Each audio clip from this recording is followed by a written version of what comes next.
یہ الہدا کیوں، قرآن کیوں دیا گیا؟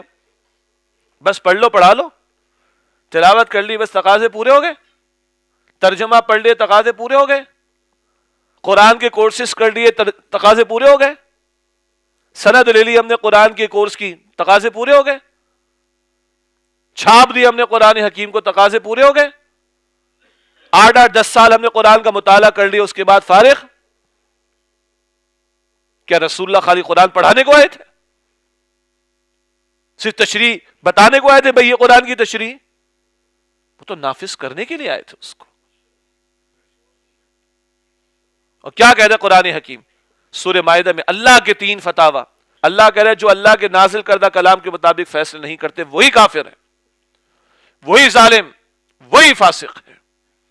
اس 5.5-6 فٹ کے وجود پر میرا اختیار، اللہ کا تقاضا میرے سامنے آ رہا ہے، میں عمل نہیں کر رہا، یہ فتوے میرے لیے، میرے گھر پر میرے اختیار ہے، گھر سے متعلق کچھ احکامات ہیں، میں عمل درآمد کر اور کرا سکتا ہوں، نہیں کرتا یہ میرے لیے۔ اور 22 کروڑ پر جن لوگوں کو حکمرانی ہے حاصل، ان کے پاس قوت نافذہ ہے، ان کے پاس اختیار ہے کہ وہ قصاص میں قاتل کو بھی قتل کریں، چور کی سزا، ڈاکو کی سزا نافذ کرے، زکوٰۃ کی وصولی کا معاملہ، عشر کی وصولی کا معاملہ، اگر وہ نہیں کرتے تو یہ فتاوا ان کے لیے۔ پھر ہم نے کیا سمجھ رکھا ہے؟ قرآن بس چھپوا کر مسجدوں میں رکھوا دو ثواب کے لیے، بس کافی ہے؟ تقسیم کروا دو لوگوں کے اندر، کافی ہے کیا؟ قرآن کا ختم ہوا، مٹھائی تقسیم ہو گئی، بس چھٹی؟ نہیں، اللہ کہتے اس نے اپنے رسول کو اس لیے بھیجا ہے۔ قرآن کیوں دیا؟ اور وہ دین الحق، دین حق، دین اسلام کاہے کو دیا؟ بس یہ کہ جمعے کی 2 رکعت پڑھ لی ہمارا دین مکمل ہو گیا؟ 5 وقت نماز ادا کرنے کے بعد ہمارا دین مکمل ہو گیا؟ ہماری مارکیٹ میں دین نظر آ رہا ہے؟ ہماری معیشت میں دین نظر آ رہا ہے؟ ہماری سیاست میں دین نظر آ رہا ہے؟ ہماری عدالتوں میں دین نظر آ رہا ہے؟ ہماری پارلیمنٹ میں دین نظر آ رہا ہے؟ الا ماشاء اللہ، عظیم جگہ، اکثر مرتبہ کہیں نہیں۔ تو کیا دین پڑھنے پڑھانے کے لیے فقط دے دیا اللہ نے؟ کتابوں میں چھاپنے کے لیے دے دیا بس؟ دارالفتاء فتاوا تو دے رہے ہیں، دبئی جانا ہوا وہاں بھی فتوے چھپے ہوئے رکھے ہوئے ہیں، بھائی شراب اسلام میں حرام ہے، اور محکمہ اوقاف گورنمنٹ آف دبئی اس نے چھپوا کے رکھوائے ہیں مسجدوں کے اندر۔ تو تمہاری ڈیوٹی شاپ پہ کیا ہو رہا ہے؟ تو یہ فتوے چھاپنے کے لیے فقط کیا؟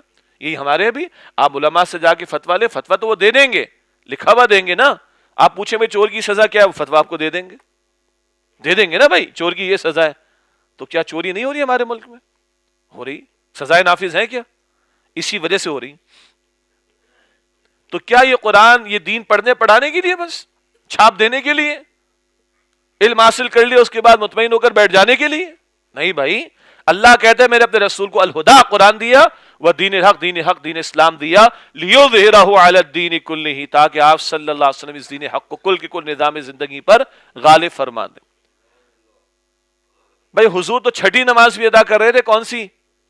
تہجد کی، لیکن احزاب کے موقع پر 4 قضا ہوئی ہیں۔ غزوہ احزاب کے موقع پر خندقیں کھودی گئی نا، 4 نمازیں قضا ہوئی ہیں وہاں پر۔ حضور نے طائف میں اپنا خون دیا، حضور نے احد کے میدان میں اپنا خون دیا، حضور نے روتی آنکھوں سے بیت اللہ کو الوداع کہا، حضور نے اپنے 259 صحابہ کی جانیں اللہ کی راہ میں پیش کی۔ یہ کاہے کا کام ہو رہا تھا 23 برس؟ کیا مکے میں صرف نمازیں پڑھتے تو مسئلہ ہوتا؟ پڑھ لیتے؟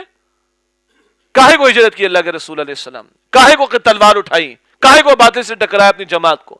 کاہے کو اپنے صحابہ کی لاشیں اٹھائے؟ کیا اس سب کو آج امت فراموش کیے بیٹھے رہے گی کیا؟ یہ مشن تھا رسالت مآب علیہ السلام کا، میری زندگی کا مقصد تیرے دی کی سرفرازی، میں اسی لیے مسلمان، میں اسی لیے نمازی۔ یہ مشن ہے امام الانبیاء کا صلی اللہ علیہ وسلم۔ اب شروع میں کیا بات آئی تھی؟ کیوں وہ باتیں کہتے ہو جو تم کرتے نہیں ہو؟ اللہ کو ناراض کر دینے والی یہ بات کہ تم وہ کہو جو تم کرتے نہیں ہو، دعوی محمد رسول اللہ کو ماننے کا صلی اللہ علیہ وسلم۔ آج تمہاری زندگیوں میں کیا نسبت ہے محمد رسول اللہ سے؟ کیا تعلق ہے تمہارا محمد رسول اللہ کی جد و جہد سے صلی اللہ علیہ وسلم؟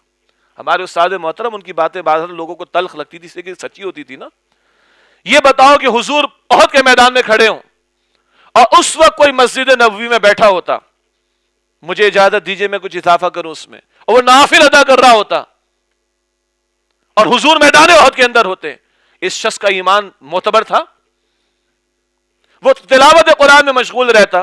بھئی تلاوت بڑا پیارا عمل ہے، اس میں کوئی شک نہیں، نوافل بڑے پیارے عمل ہے، کوئی شک نہیں، مگر یہ بتاؤ وہ مسجد نبوی میں بیٹھا اعتکاف میں ہوتا اگر میں کہوں، اور حضور میدان احد میں ہوتے، اس کا ایمان معتبر تھا؟ تو آج تو اللہ کا دین مغلوب ہے. اے خاصان رسول وقت دعا ہے، امت پہ تیری آ کے آج اب وقت پڑا ہے. وہ دین جو بڑی شان سے نکلا تھا وطن سے، پردیس میں وہ آج غریب الغربا ہے. یہ گلاس میرے سامنے ہے، ہمارے گھر میں اگر یہ گلاس ٹوٹے ہمیں غصہ آتا ہے؟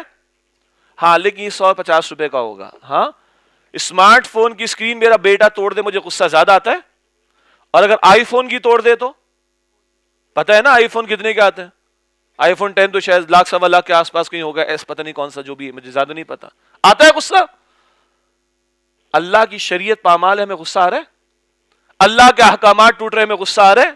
میں آرام سے پیٹ بھر کے کھاتا ہوں اور آرام سے سو بھی جاتا ہوں. کھائیے پیجیے سوئیے، کوئی مسئلہ نہیں. مگر مجھے غصہ گلاس کے ٹوٹنے پر آ رہا ہے، اسمارٹ فون کے ٹوٹنے پر آ رہا ہے. اللہ اور اللہ کے رسول سے جنگ جاری، سود کے نظام کے تحت. کبھی چہرے کا رنگ بھی بدلتا ہے ہمارا. کہاں کہاں غصہ آ رہا ہے. مرچ نمک اوپر ہو گیا، گھر والی نے کر دیا تو غصہ آ رہا ہے. اور اللہ کے احکامات گھر میں توڑے جا رہے ہیں، محال میں توڑے جا رہے ہیں، معاشرے میں توڑے جا رہے ہیں. کوئی تکلیف ہو رہی تو پھر ہم اپنا جائزہ لیں. لما تقولون ما لا تفعلون. خليل بالقرآن هو إمامنا على هداية الله